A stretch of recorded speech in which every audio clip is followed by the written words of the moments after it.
Hi everyone, welcome back to my channel. कैसे हो आप सभी स्टूडेंट्स लास्ट वीडियो में हम कोलिगेटिव प्रॉपर्टी के थर्ड टॉपिक को पढ़ चुके थे। आज हम फोर्थ कोलिगेटिव प्रॉपर्टी मतलब ऑस्मेटिक प्रेशर और ऑस्मोसिस के बारे में पढ़ेंगे, जो कि बहुत इजी है। तो हमने लास्ट वीडियो में एलिवेशन ऑफ बॉइलिंग पॉइंट और डिप्रेशन इन फ्रीजिंग पॉइंट पढ़ा था, जो कि बहुत ईजी था।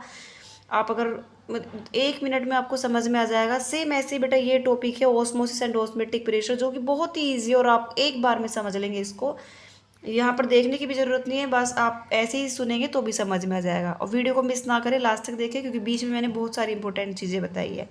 देखो, ऑस्मोसिस के बारे में समझते हैं क्या होता है।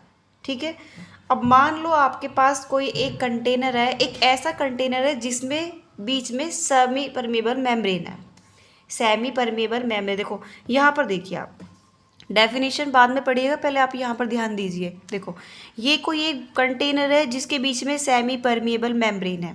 ठीक है, अब इन दोनों मतलब ये दोनों साइड जो है, एक तरफ सॉल्यूशन है, एक तरफ है सोलवेंट। ये इस साइड जो है देखो सोलवेंट है, सोलवेंट लाइक मैंने वाटर ले लिया। ठीक है, सोलवेंट आई होप आपको पता होगा, उम्मीद करती हूँ। शुगर सॉल्यूशन, इधर हमने ले लिया सॉल्यूशन, यानी कि उस सॉल्वेंट में हमने कुछ मिला दिया जो कि हमारा सॉल्यूशन बन गया शुगर सॉल्यूशन। ठीक है, यानी कि यहाँ पर सिर्फ वाटर है, यहाँ पे हमने वाटर में क्या मिला दिया, शुगर मिला दिया, जो कि शुगर सॉल्यूशन बन गया। राइट, अब अगर कंसंट्रेशन की बात करो तो आपको इजीली मतलब पता ही होगा मे बी, लेकिन नहीं भी पता बता दूँ कि किसका कंसंट्रेशन ज़्यादा होगा किसका कम होगा। तो हमेशा ध्यान रखिए, जो प्योर सॉल्वेंट होता है जैसे कि यहाँ पर वाटर है, उसका कंसंट्रेशन कम होगा देन सॉल्यूशन से। कोई भी प्योर सॉल्वेंट में जब हम कोई चीज़ मिक्स करते जाते हैं तो उसकी कंसंट्रेशन बढ़ती जाती है, और जो प्योर फॉर्म में होता है उसकी कंसंट्रेशन कम होती है। जैसे यहाँ पे वाटर है, इसकी कंसंट्रेशन कम है, लेकिन हमने इसमें कुछ और ऐड करने स्टार्ट करते तो उसकी कंसंट्रेशन यहाँ पर बढ़ जाएगी। राइट, तो एक चीज़ आप देखो कि यहाँ होता क्या है, द फ्लो ऑफ सोलवेंट। तो ये जो हमारा लो कंसंट्रेशन वाला जो सोलवेंट होता है, यानी वाटर जो होता है, ये सेमी परमेबल मेम्ब्रेन के थ्रू सॉल्यूशन की तरफ मूव करने लगता है। समझ में आ रहा है, ये बंद है तो ये जो मूवमेंट हो रही है low concentration to high concentration, solvent की मूवमेंट हो रही है, इसी को हम बोलते हैं ऑस्मोसिस।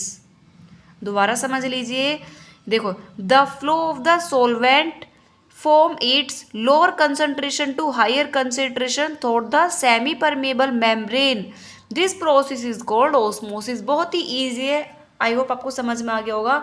कुछ नहीं है कि जब लो कंसंट्रेशन वाला सोलवेंट मूव करता है हाई कंसंट्रेशन वाले सॉल्यूशन की तरफ, तो इस प्रोसेस को हम बोलते हैं किस मेम्ब्रेन, ध्यान रखिएगा, सेमी परमेबल मेम्ब्रेन के थ्रू, डायरेक्टली नहीं जाएगा, इसके बीच में मेम्ब्रेन जरूर होगी।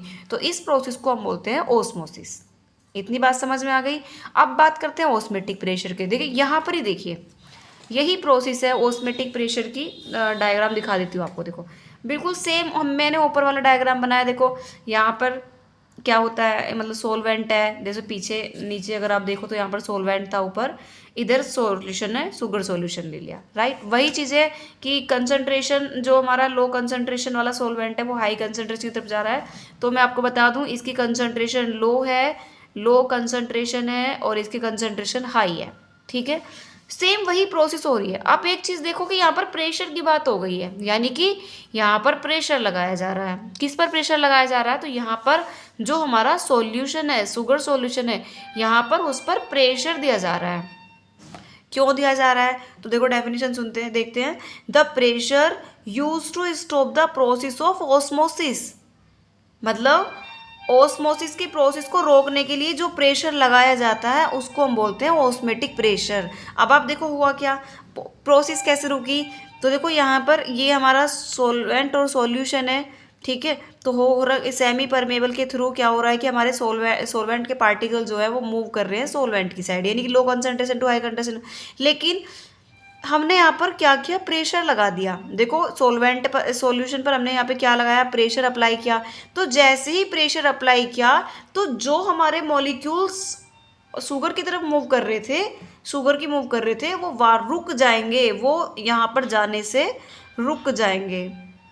तो इस देखो सोलवेंट मॉलिक्यूल्स रुक गए, वापस चले गए अपनी पोजीशन पर, तो इस प्रोसेस को हम बोलते हैं ऑस्मेटिक प्रेशर। आई होप बच्चों आपको समझ में आ गया होगा, बहुत ईजी है। तो देखो ऑस्मोसिस प्रोसेस क्या आती है कि जब कोई solvent high low concentration to high concentration जाता है तो उसको हम ऑस्मोसिस बोलते हैं।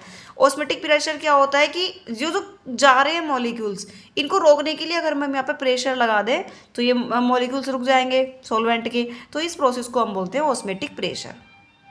इतनी बात समझ में आ गई? तो मैंने ये छोटी छोटी शॉर्ट डेफिनेशन लिखी है ताकि आप इजीली समझ ले। ठीक है बेटा, मैं आपको समझाने की हर तरह से कोशिश करती हूँ, मैं दो बार नोट्स बनाती हूँ ताकि आप समझ ले।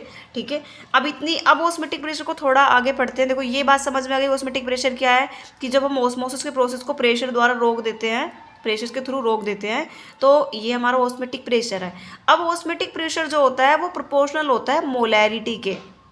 बात समझ में आ रही है? मोलैलिटी के। ठीक है, तो मैं क्या इसको आगे लिख सकती हूँ? मैं यहाँ पे थोड़ा सा आपको लिखना मतलब बताने स्टार्ट करती हूँ। तो हमारा जो ऑस्मेटिक प्रेशर है किसके बराबर होता है? मोलैरिटी के। तो मैं अगर यहाँ पर लिख दूँ क्या कि osmotic pressure is directly proportional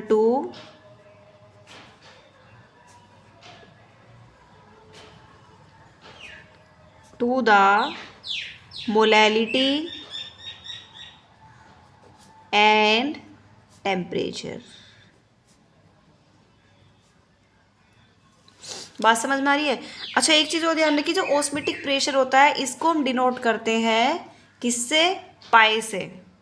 तो अगर मैं ऑस्मेटिक प्रेशर की बात करूं तो यानी कि ऑस्मेटिक प्रेशर जो हमारा पाई है वो किसके प्रोपोर्शनल है? या तो प्रोपोर्शनल होगा मोलैलिटी के, राइट, या वो प्रोपोर्शनल होगा किसके? प्रोपोर्शनल होगा टेम्परेचर के। यानी कि अगर मोलैरिटी बढ़ेगी सॉल्यूशन की तो ऑस्मेटिक प्रेशर बढ़ेगा, घटेगी तो घटेगा। अगर टेम्परेचर बढ़ेगा तो हमारा ऑस्मेटिक प्रेशर बढ़ेगा। ठीक है, और अगर टेम्परेचर घटेगा तो ऑस्मेटिक प्रेशर भी घटेगा। इतनी बात समझ में आ गई आपको? ठीक है, अब आगे बढ़ते हैं। ठीक है, अब देखो जो हमारा ऑस्मेटिक प्रेशर होता है इसका एक फॉर्मूला होता है पाई इक्वल्स टू CRT। ठीक है, अब देखो पाई तो आपको पता है क्या होता है? ऑस्मेटिक प्रेशर है। अगर हम C की बात करें तो C यहाँ पर क्या है? C क्या है यहाँ पर? हमारा मोलैलिटी ऑफ सोल्यूट। ठीक है बेटा, ये मोलैरिटी है, RITY। ठीक है, मोलैरिटी नॉट मोलैलिटी। ठीक है, तो अब देखो यहाँ तक समझ में आ गया। अगर हम R की बात करें तो हमारा ये R क्या है? R है हमारा गैस कांस्टेंट। इसकी वैल्यू मैं आपको बता देती हूँ, इसकी वैल्यू होती है 0.82। ठीक है, पर लीटर एटम मोल इनवर्स। ठीक है, उसके बाद अगर हम बात करें T की तो टेम्परेचर कितना होता है हमारा? टेम्परेचर को क्या बोलते हैं हम? T को टेम्परेचर ही तो बोलते हैं। ठीक है, टेम्परेचर। अब देखो यहाँ पर अगर हम C की बात करें तो C क्या है? Here concentration is a molarity तो है कंसंट्रेशन। बात समझ में आ रही है? ठीक है, तो एक बात आप देखो यहाँ पर मोलैरिटी का फॉर्मूला आपको सबको पता है। तो मोलैरिटी क्या होगी हमारी? Number of moles of solute, number of moles of solute by volume of solution, यही तो है। ठीक है, तो M, अब देखो M है मोलैरिटी और वो किसके प्रोपोर्शनल है? किसके? ऑस्मेटिक प्रेशर के। ठीक है, तो अगर MC के, सॉरी, तो ठीक है, अब यहाँ C की जगह अगर मैं यहाँ M ले लूँ, C की जगह अगर मैं यहाँ पे क्या ले लूँ? M की जगह क्या ले लूँ? C ले लूँ, तो C इक्वल्स टू क्या हो जाएगा? N। देखो सोल्यूट की बात हो रही है तो N A ना आके N भी आएगा, और वॉल्यूम क्या होती है हमारी? V होती है। ठीक है, NB की जगह आप N2 भी लिख सकते हैं। अब देखो यहाँ पर N की बात होगी नंबर ऑफ मोल्स, राइट। अब आपको पता है कि भाई जो हमारा N होता है N इक्वल्स टू W/M होता है। तो अब हम यही वैल्यू यहाँ पे पुट करेंगे तो C इक्वल्स टू क्या बन जाएगा? W/M, ये तो बनेगा ही। ठीक है, अब देखो यहाँ पर B है यानी कि सोल्यूट की बात हो रही है तो हमें यहाँ पर भी B लगाना पड़ेगा। इतनी बात समझ में आ रही है? ठीक है, तो अब यहाँ पर WB क्या हो जाएगा? WB हमारा क्या होगा? मोलार मास का सोल्यूट का मोलार मास, और ये क्या हमारा? सोल्यूट का वेट। ये चीज़ें देखते हैं। अब देखो ये फॉर्मूले पर आ जाओ। अब हमें C की वैल्यू मिल गई, समझ में आ रही है बात? तो सी की वैल्यू यहाँ पर क्या आ गई हमारी WB/MB। तो ये वैल्यूज़ हम यहाँ रखेंगे। तो पाई इजकल्स टू क्या आएगा यहाँ पे, पहले हम डायरेक्टली NB रख देते हैं, तो NB/V RT हो गया। उसके बाद अब हम n की वैल्यू रखेंगे, तो n की वैल्यू हमारे पास ये आ गई दोनों, ये n की तो वैल्यू है, तो क्या बनेगा WB/MB RT। ठीक है, अब हम इस MB को इधर ले जाएंगे तो ये पाई इधर आ जाएगा, तो क्या बनेगा formula MB equals to WB/RT by ये इधर आ जाएगा और साथ में रहेगा V। ठीक है, आई होप बच्चों आपको समझ में आ रहा होगा। यहाँ पर V भी तो है बेटा, ये V इधर चलेगा। ठीक है, तो फिर ये बाद में वापस यहाँ पर आ जाएगा। अब देखो ये V अब इधर आ जाएगा जब ये इधर चला जाएगा। ठीक है, अब देखो इनके नाम की बात करें तो देखो WB क्या था, WB क्या था, WB था हमारा वेट ऑफ सोल्यूट। ठीक है, MB क्या था हमारा मॉलिक्यूलर वेट ऑफ सोल्यूट। ठीक है, WM हो गया, R आपको बता दिया, T आपको बता दिया, pi osmotic pressure and V is also volume. ठीक है, वॉल्यूम। ठीक है, अब एक चीज़ आपको ध्यान रखनी है, जो टेम्परेचर है हमारा, ये टेम्परेचर जो होता है हमेशा केल्विन में मेज़र करेंगे। समझ में आ रहा है? और अगर वॉल्यूम की बात करें तो वॉल्यूम को हम जो है वो लीटर में मेज़र करेंगे। बात समझ में आ रही है?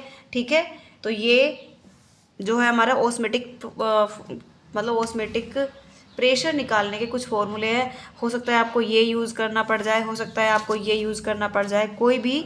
ठीक है, तो वो क्वेश्चन पर डिपेंड करता है। आप ये चीज़ देखेंगे कि क्या क्या चीज़ें क्वेश्चन में गिवन है, उसके अकॉर्डिंग आपको क्वेश्चन सोल्व करना है। तो ये सारे इंपॉर्टेंट है, एक बार फिर से बता देती हूँ। इन्होंने कहा कि जो ऑस्मेटिक प्रेशर होता है वो डायरेक्टली प्रोपोर्शनल होता है या तो मोलैरिटी के, या फिर टेम्परेचर के। तो यानी कि या तो ये पाई इसका प्रोपोर्शनल टू M होगा या फिर T होगा। ठीक है, तो अगर पाई इजकल्स टू हम इसको ओपन करें तो पाई इजकल्स टू CRT होता है। ठीक है, तो CRT जो वैल्यू है ये हो गई। अब अगर हम देखें तो जो हमारा मोलैरिटी है, यानी कि ये M जो है, मोलैरिटी का फॉर्मूला ये होता है number of moles of solute by volume.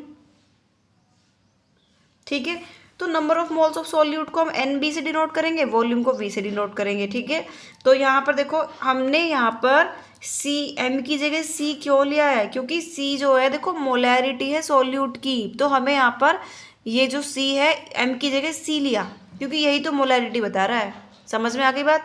तो हमने इस M की जगह इसलिए यहाँ पर C लेट कराया। ठीक है, तो वैल्यूज़ रख दी, फिर यही वैल्यूज़ हमने M की जगह पर ये वैल्यूज़ रख दी, तो ये हमारा फॉर्मूले निकल कर आ गए। ठीक है, अब बेटा मैंने देखो अब देखो बेटा कुछ टॉपिक्स हैं, मतलब बहुत ही इजी हैं, बस समझ लो आप। ठीक है, इस टॉपिक के अंदर एक आपका आइसोटोनिक सॉल्यूशन, एक हाइपरटोनिक सॉल्यूशन और एक हाइपोटोनिक सॉल्यूशन, ये 3 सॉल्यूशन है जो शॉर्ट में पूछ लेते हैं। तो देखो हाइपरटोनिक सॉल्यूशन क्या होता है। अब देखो मान लो आप कोई प्रेशर लगा रहे हैं, एक सॉल्यूशन A है एक सॉल्यूशन B है, 2 अलग अलग सॉल्यूशन है। ठीक है, अब मान लो लेट कर लो कि भाई इसका ऑस्मेटिक प्रेशर पाई1 है, इसका ऑस्मेटिक प्रेशर पाई2 है। ठीक है, 2 सॉल्यूशन है, दोनों सॉल्यूशन के ऑस्मेटिक प्रेशर को हमने एक को 1 मान लिया, एक को 2 मान लिया। ठीक है, तो आइसोटोनिक सॉल्यूशन कैसा सॉल्यूशन होता है, जब दोनों सॉल्यूशन का ऑस्मेटिक प्रेशर एक दूसरे के सेम हो या बराबर हो, तो हम ऐसे सॉल्यूशंस को बोलते हैं आइसोटोनिक सॉल्यूशन। बात समझ में आ रही है? देखो when 2 solution having same concentration osmotic pressure at a given temperature is called isotonic. ठीक है, सीधी सी बात है भाई, इनका ऑस्मेटिक प्रेशर सेम है तो इनकी कंसंट्रेशन भी सेम होगी, राइट। अब देखते हैं हाइपरटोनिक। हाइपरटोनिक और हाइपोटोनिक क्या होता है। देखो अब यहाँ पर तो कंडीशन सेम थी कि दोनों सॉल्यूशन का ऑस्मेटिक प्रेशर सेम था तो आइसोटोनिक था। अगर दोनों में एक का ज़्यादा है एक का कम है, ध्यान से सुनिएगा, अगर दोनों में एक का ज़्यादा है एक का कम है, मान लो देखो इसका कम है इसका ज़्यादा है, ठीक है, सॉरी इसका ज़्यादा है इसका कम है, तो जिसका ऑस्मेटिक प्रेशर ज़्यादा होगा उसको हम बोलेंगे हाइपरटोनिक सॉल्यूशन। समझ में आ रहा है? देखो ये लिखा, इफ़ पाई1 है, मतलब अगर जो ऑस्मेटिक प्रेशर हाई मोर ऑस्मेटिक प्रेशर रख रहा है, मतलब समझ लीजिए हाई ऑस्मेटिक प्रेशर वाला जो हमारा सॉल्यूशन होगा उसको हम हाइपरटोनिक बोलेंगे। लो ऑस्मेटिक प्रेशर वाला जो हमारा सॉल्यूशन होगा उसको हम क्या बोलेंगे, हाइपोटोनिक सॉल्यूशन। मैंने इन तीनों की डेफिनेशन भी लिखी है, आप इजीली देख सकते हैं। ऐसा ऑस्मेटिक प्रेशर मतलब ऐसे सॉल्यूशन जिनमें दोनों के ऑस्मेटिक प्रेशर बराबर हो, आइसोटोनिक। एक जिसका ज़्यादा हो हाइपरटोनिक, जिसका कम हो हाइपोटोनिक। आई होप बच्चों आपको वीडियो अच्छी लगी होगी। अगर आपको वीडियो अच्छी लगी तो प्लीज़ चैनल को लाइक शेयर और सब्सक्राइब करें। इससे रिलेटेड न्यूमेरिकल्स बेटा मैं आपको स्पेशली अलग वीडियो में सिखाऊंगी, ताकि वीडियो ज़्यादा लंबी ना हो यहाँ पर। Thank you.